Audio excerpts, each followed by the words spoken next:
Hello, bachcho. Let's read this question. So this question says, in a game of tug of war, three girls of team A pull the rope with a force of 100 Newton, 120 Newton, 170 Newton, and in team B, three members pull the rope with a force of 130 Newton, 150 Newton, and 155 Newton. Who will win the tug of war? What is the resultant force? कौन ये tug of war जीतेगा और resultant force यहाँ पर क्या होगा ये बताना है, ठीक है। तो बच्चों देखिए इस क्वेश्चन का की कॉन्सेप्ट आप क्या लिख सकते हैं। रिजल्टेंट फोर्स ही लिख लीजिए, क्या लिख लीजिए, resultant forces will be the key concept of this question, ठीक है। तो देखिए बच्चों, रिजल्टेंट फोर्स उस क्वेश्चन का आपका की कॉन्सेप्ट हो गया, ठीक है। ये मान लीजिए आपकी कोई रोप है, इस तरीके से कि आपकी कोई रोप, ठीक है। दिस इज अ रोप, इस तरीके से कोई रोप है, ठीक है। इस पर देखिए फोर्स कौन कौन से लग रहा है, ठीक है। ये आपकी बीच वाली पोजीशन है, ठीक है।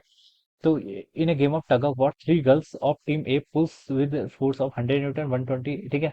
अब मान लीजिए यहाँ पे दो टीम्स हैं, ठीक है। एक टीम यहाँ पर आपकी, ये टीम आपकी ए वाली टीम है, ये टीम आपकी क्या है, बी टीम है, ठीक है। ए टीम देखिए कितने से फोर्स कर रही है, 100 न्यूटन का फोर्स, 120 न्यूटन का फोर्स और 170 न्यूटन का फोर्स, ठीक है। तीनों फोर्स आपके लेफ्ट की तरफ लग रहे हैं, किस डायरेक्शन में, आपके लेफ्ट डायरेक्शन में। तो इन तीनों का देखिए मैं इफेक्ट नेट कैलकुलेट कर लूँ, ठीक है। तो 100 प्लस 120 कितना होगा, 220, 220 प्लस 170, ठीक है। इन तीनों फोर्सेस को देखिए मैंने ऐड कर लिया, 100 प्लस 120 प्लस 170, ठीक है। तो ये कितना आ गया आपका, 390 के इक्वल आ गया, कितना आ गया आपका, 390 के इक्वल। तो 390 न्यूटन का फोर्स तो बच्चों आपका ए टीम के लगा रही है, लेफ्ट की तरफ लगा रही है, ठीक है। टीम बी में देखिए तीन मेंबर्स हैं जो कितना फोर्स लगा रहे हैं आपका, 130 न्यूटन, ठीक है। 130, 150 एंड 155, ठीक है, ये लग रहा है, ठीक है। तो यहाँ से हम लिख सकते हैं ये आपका हो जाएगा आपका एक दो तीन, तीन और एक चार, 435 न्यूटन आ रहा है, कितना आ रहा है आपका, 435 न्यूटन, ठीक है। यस, 435 न्यूटन का फोर्स लग रहा है आपका, 435। ये आपका राइट डायरेक्शन में लग रहा है, किस डायरेक्शन में लग रहा है आपका, राइट डायरेक्शन पे, ठीक है। तो अब हमें बताना है कि who will win the tug of war, ठीक है।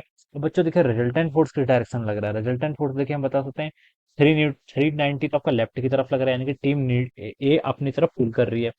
435 न्यूटन के फोर्स से टीम बी अपनी तरफ पुल कर रही है, तो ज्यादा किस साइड है, ज्यादा आपका राइट पे है, ठीक है। तो बता सकता हूँ जो यहाँ पर रिजल्टेंट फोर्स लेगा, एफ रिजल्टेंट, वो आपका राइट डायरेक्शन में लेगा। और कितना होगा देखिए, 435 माइनस 390 करूंगा, इन दोनों को सब्ट्रैक्ट करूंगा तो कितना आएगा आपका, 45 न्यूटन। तो आपका रिजल्टेंट कितना आ जाएगा, 49 न्यूटन, किस डायरेक्शन में, टुवर्ड्स राइट, ठीक है। ये तो आपका रिजल्टेंट फोर्स है, तो देखिए हमें डायरेक्शन बतानी पड़ेगी, ठीक है। मैग्नीट्यूड के साथ साथ डायरेक्शन, 45 न्यूटन का लग रहा है टुवर्ड्स द राइट, ठीक है।